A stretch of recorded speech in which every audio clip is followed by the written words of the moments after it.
안녕하세요. 사슴과 달 한의사입니다. 지난 영상에서 소화기 한증에 대해서 두 차례에 걸쳐서 말씀을 드렸는데요. 오늘은 냉적에 관해서 말씀을 드리고 소화기 한증에 대해서 마무리를 해볼까 합니다.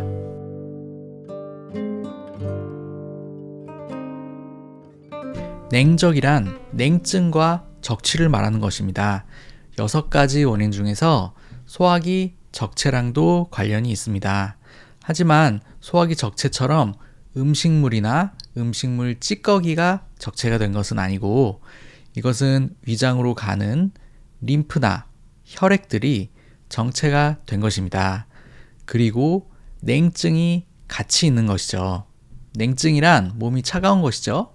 몸 전체적으로 차가우신 분들도 있고 소화기 쪽이 유독 차가우신 분들도 있습니다.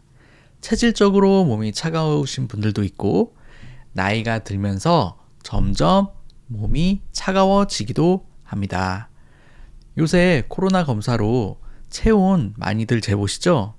남들 체온을 재보신 분들은 잘 아실 텐데 젊은 분들이나 아이들은 체온이 비교적 높게 나와요. 하지만 나이가 있으신 분들을 재보시면 대부분은 약간은 체온이 낮게 나오는 경향이 있습니다. 나이가 들수록 대사가 떨어지면서 체온도 떨어지게 됩니다. 이것은 근육하고도 관계가 있어요. 근육에서 대사가 많이 일어나기 때문이죠. 소화기가 안 좋다는 분들을 인바디를 재보면은 근육이 특히 많이 없으신 분들이 있어요. 그러면서 냉증 있으신 분들, 이런 분들은 제가 기본적으로 근육을 꼭 키우라고 말씀을 드립니다. 왜냐하면 근육이 있어야 몸에서 열이 나고 또 소화에 도움이 되기 때문이죠. 아직 나이가 젊으시다면은 근육을 미리미리 키워두시는 게 중요합니다. 하지만 나이가 좀 있다고 하시면은 근육을 키우기보다는 근육을 유지하는 데에 신경을 쓰셔야 됩니다. 근육을 키우신 분들은 잘 아시겠지만은 근육을 키우는 원리는 한계 상황까지 근육을 써서 근육에 약간 손상을 주면은 그게 재생이 되면서 근육이 늘어나는 그런 원리로 근육이 커지게 되는데 나이가 많으신 분들, 체력이 약하신 분들은 근육을 무리하게 키우다 보면은 관절, 척추에 분명 무리가 올 수 있습니다. 특히 요즘 같은 추운 날씨에는 더욱더 그렇습니다. 근육 괜히 무리하게 키우려다가 척추 디스크나 아니면 압박골절 이런 거 오시면은 몇 년 아니면 몇십 년까지 크게 고생하실 수 있으니까 나이가 좀 있으신 분들은 근육을 유지하는데 특히 신경을 써주시는 게 맞다고 생각합니다. 다시 냉적으로 돌아와서 우리 몸이 냉하게 되면 혈액순환, 림프순환이 안 되게 되고 이런 것들이 정체되게 됩니다. 그렇다 보면 오장육부도 굳고 그 다음에 종양과 같은 척취가 생기게 되는 것입니다. 보통 냉증으로 인한 림프 정체, 혈액순환 정체는 우리 몸의 심장에서 가장 좀 멀리 떨어진 배꼽 아래에서부터 일반적으로 생기게 됩니다. 냉적이 있으신 분들은 배꼽 아래를 꾹 눌러 보시면은 딱딱한 것이 느껴지고 아프다는 분들도 있습니다. 좀 찌릿찌릿하다 이런 분들도 계시고요. 그러면서 추위를 많이 타고 손발이 차갑다고 말씀을 하시죠. 냉적의 위치가 이 배꼽 주변으로 생기기 때문에 배꼽 주변의 기관들이 모두 다 기능이 떨어지게 됩니다. 여성분들은 난소, 자궁 이런 데에 문제가 생기고 또 비뇨 생식기계, 남자분들은 전립선 이런 쪽에도 문제가 생기게 됩니다. 처음에 냉적은 배꼽 주변 또는 배꼽 아래에서 시작이 되지만 이것을 방치하게 되면은 이것이 온몸으로 퍼져나가게 돼서 온몸에 냉증이 되게 되죠.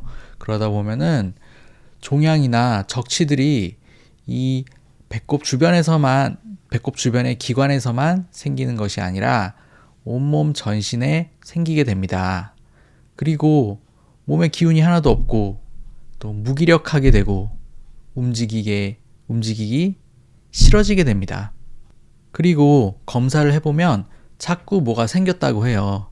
대장에 용종이 생겼다, 자궁에 근종, 내막에 뭐가 생겼다, 돌이 끼었다 등등 이런 것들이 발생하게 됩니다. 이것은 내 몸에 보내는 경고 신호이기 때문에 절대 무시하시면 안 됩니다. 이런 분들은 평상시에 배를 따뜻하게 해줘야겠죠? 배를 따뜻하게 하는 방법은 핫팩을 해주시던지 반신욕을 해주시던지 평소에 많이 걷는 운동 또는 다리 근력 운동도 좋고요. 아까 말씀드린 대로 근력을 잘 유지하고 또 젊으신 분들은 좀 키워주시고 이렇게 하는 것이 근본적인 치료가 될 수 있겠죠. 또 한 가지 간과하는 것은 우리가 신경을 많이 쓰고 머리를 많이 쓰고 이렇게 되면은 에너지가 머리 쪽으로 많이 몰리게 됩니다. 우리 머리는 에너지의 거의 4분의 1을 머리에서 사용을 합니다. 이렇게 되면 어떻게 될까요? 기운이나 에너지가 다 머리 쪽으로 쏠리게 됩니다. 아래쪽으로는 기운이 가지 않는 거죠. 그렇게 되면은 복부 아래나 하체 쪽은 점점 냉증이 발달하게 됩니다. 상열 하한이 되는 거죠. 상열 하한은 머리 쪽은 뜨거운데 다리 쪽은 차갑고 배도 차갑고 이런 상태가 되는 것입니다. 젊으신 분들은 이런 경우가 많아요. 책상에 앉아서 운동은 안 하고 가만히 앉아 있으면서 머리만 많이 쓰고 스트레스 많이 받고 이러면 이 상열 하한이 발생할 수밖에 없습니다. 그래서 장이 안 좋다고 하면 몸의 신체 활동을 늘려야 돼요. 정신 활동보다는 걷는 것도 좋고 등산도 좋고 자전거를 타도 좋고 운동을 꼭 해주세요. 배꼽 아래를 눌러봤는데 무언가 덩어리가 느껴진다. 아프기도 하다. 그리고 손발은 엄청 차갑다. 검사를 하면 뭔가 자꾸 덩어리 같은 것이 생겼다고 한다. 이런 정도까지 가면 이것은 이미 관리의 수준을 넘어선 치료의 영역이 되기 때문에 꼭 치료를 받으시는 게 좋겠습니다. 제가 다른 것을 설명드릴 때는 큰 병 이런 말을 잘 쓰지는 않는데 이렇게 냉적이나 만성 염증 이런 거는 종양, 적취 또 악성으로 넘어가면 암 이런 쪽으로 발전이 될 수 있기 때문에 이런 부분에서는 제가 꼭 관심을 갖고 관리를 잘 하셔야 된다고 말씀을 드립니다. 오늘은 소화기 한층의 마지막 영상인 냉적에 대해서 말씀드렸습니다.